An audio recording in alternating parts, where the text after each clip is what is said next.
For decades, we're told your IQ is a fixed number, a genetic score locked into place for the rest of your life. But the lives of historical geniuses suggest something else. Albert Einstein's early teachers famously labeled him a slow learner, convinced he lacked the capacity to grasp basic concepts.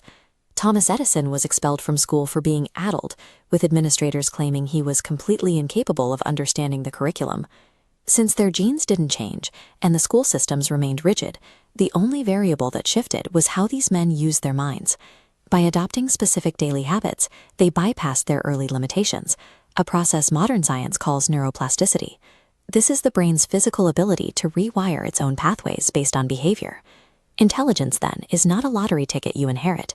It is a physical engine you build through a specific three-part cycle of habits. The first phase is about how you feed the machine. We assume that constantly consuming data, more podcasts, more videos, more articles, automatically makes us smarter. Neurobiology suggests the opposite. Einstein famously took 20 to 30-minute walks in total silence. He used no books and took no notes, forcing his brain to think without any external input. He also refused to stay in one lane, intentionally learning subjects that had nothing to do with physics. The brain stores unrelated subjects as isolated notes. To generate a truly new idea, these distant pieces need to collide. Turning off the constant stream of data creates the space required for these subjects to finally link together, increasing your cognitive speed. Effective input management isn't about gathering the most data. It's about providing the silence needed for that data to connect. Connecting ideas is only the start. Information remains dormant until it is forced through the friction of applied effort. Think of a complex puzzle. If someone gives you the solution immediately, your brain skips the work and gains no power. You have to sit in the discomfort of being stuck, making mistakes, and trying again to actually grow the muscle. Writing works the same way. Rather than using it just to store facts, smart thinkers use writing to slow down the brain's overthinking speed. This diagram illustrates the effect. Writing forces a chaotic swarm of abstract thoughts to funnel down into a single concentrated line of logic. Benjamin Franklin took this further.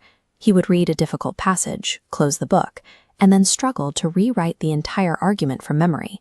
He wasn't memorizing words, he was forcing his brain to recreate the thinking process. That mental struggle isn't a sign that you aren't smart.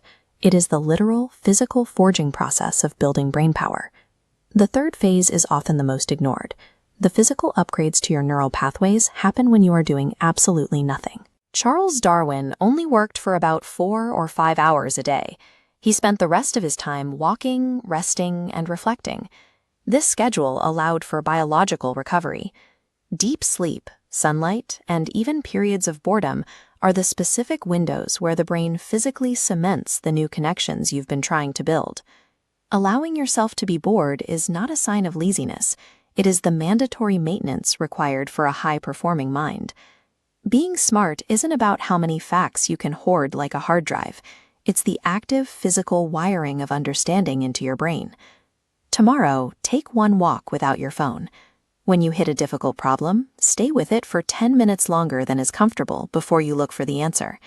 Instead of reaching for a distraction the moment you feel bored, let your mind sit in that empty space.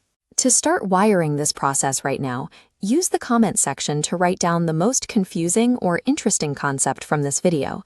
Forcing yourself to explain it in your own words will immediately begin moving that information into your long-term memory.